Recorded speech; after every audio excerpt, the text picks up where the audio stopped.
Right, it takes courage to say yes to rest and play in a culture where exhaustion is seen as a status symbol. Quote by Brené Brown. We live in a world that glorifies hustle, packed calendars are worn like gold medals, and being busy for some reason shows off how important you are. If you're someone who constantly feels the need to do more because of all this, but longs to escape this franticness so you can actually enjoy your life already before you retire, then this episode is for you. Whilst there are some external factors that come into play in all this, we took those habits and behaviors on as our own. And that's what's in our control and what we can change.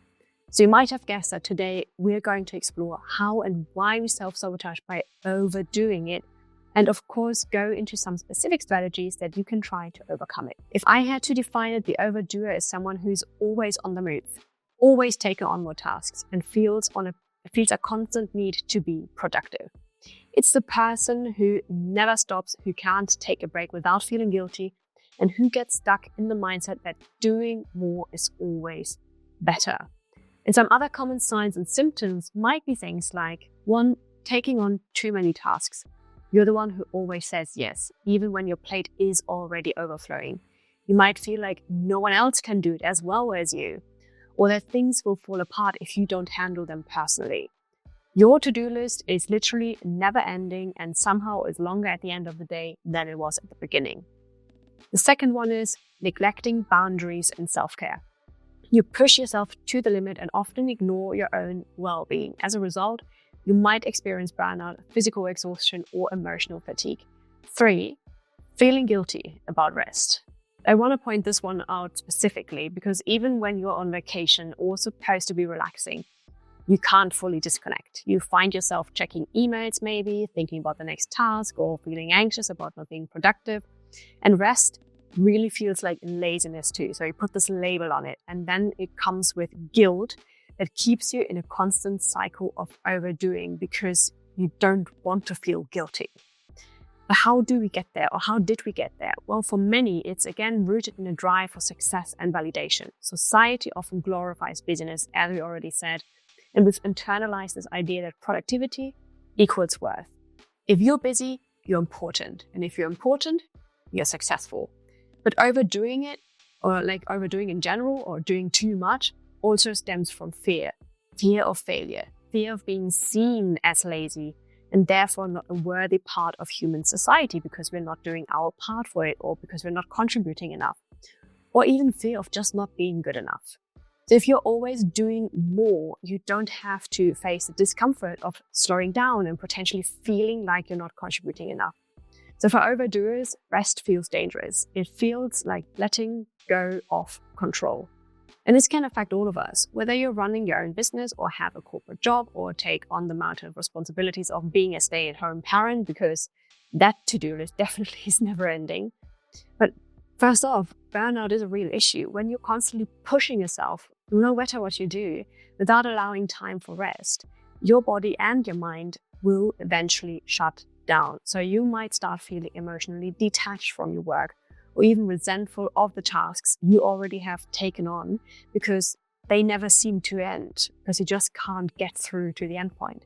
And I've shared my own personal story of burnout multiple times on this podcast already, because I was a huge overdoer who thought she could handle it all until she just couldn't anymore and burnt out in her corporate job.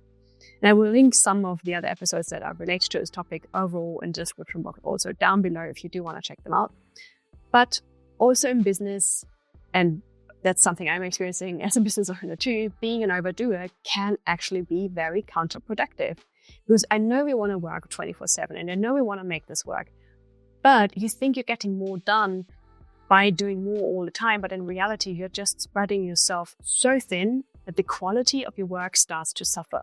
You might also be avoiding the bigger, more important tasks because you're too busy with the smaller, less impactful ones that make you feel productive, but aren't really moving the needle of your business. So let me give you an example. Imagine you're on holiday, rare time for you to relax. But instead of enjoying the pool or the beach, you're checking emails. You're playing through your next client call in your mind, or you're secretly handling just a few quick tasks. You come back then from vacation not really feeling rested at all, and the work you were supposed to recharge for is still waiting for you. You're stuck in this then cycle of exhaustion, and despite all the extra work you've put in, nothing really changed. Another telltale sign is that as soon as you take time off, you get sick because your body is constantly in overdrive, working hard and using all the stress-related adrenaline to get through day after day. And if you experience this regularly, it's time to really change up your daily routines and habits so you get to stop living for weekends and 2 weeks of annual vacation only. The question is, how do we break through? One of the most powerful tools, literally as an overdoer, is just to learn to set boundaries. It's okay to say no to tasks that don't align with your priorities, that don't fit into your calendar, that don't fit onto your to-do list, or that will push you into burnout territory. Remember, your value doesn't come from how much you do, but from the impact on the quality of what you do. The second one is schedule rest. Just like you schedule meetings and deadlines, schedule downtime and protect it. Whether it's a 15-minute break during the day or a 10-minute break every hour, a full weekend off or a vacation, plan it into your calendar and stick to it. And I would even dare you to schedule regular downtime first before additional work-related time blocks and meetings. Then we also have delegate. If you feel like no one can do things as well as you, it's time to let go of that belief. Trust your team, create trust with your members around you. Trust your friends to support you, your colleagues, or even outsource tasks that don't require your personal touch. Delegation is not a sign of weakness, it's actually a sign of leadership. And a step further from this would be to also figure out what can be completely taken off your to-do list or out of your calendar. Challenge whether certain meetings really require your participation, because you can deliver a valuable contribution if this is not the case, or your time might be better spent on other tasks, or a break so you can actually recharge. Then also redefine productivity. Productivity isn't about how much you do, it's about the results you create. So focus on the few high-impact activities that really drive your business forward. Doing less can actually help you achieve more quality work instead of quantity only. And the last one would be to shift your mindset on rest in terms of how you view rest, because this is literally the biggest one. Recognize that rest is not laziness. Actually, rest is essential for your creativity, for your focus, your longevity. It allows you to come back to your work with renewed energy, which makes you more effective in the long run. To figure out what you need to shift, simply just ask yourself how you think about resting right now. What thoughts and feelings come up when you try to rest? And those are what we then need to shift. Try this one. Block out one full day this week where you don't work at all. That means no emails, no calls, no sneaky tasks. Just use this time to rest, recharge, and remind yourself that your worth isn't tied to constant busyness.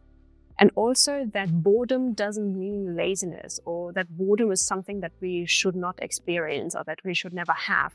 Sometimes boredom can literally be the soil in which the creativity grows. That's also why when you take a hot shower, you might have the best ideas because you're taking your mind off other things. And you will be maybe even surprised by how much more energy and clarity you have when you step back from the hustle after this one day of a break. With that, if you liked this episode, please do like it on YouTube or leave a review on Spotify or Apple Podcast. It is just a couple taps for you, but means a whole lot to me. And of course, don't forget to subscribe if you haven't done so already. Thanks so much in advance, and I shall see you again in the next episode. Bye.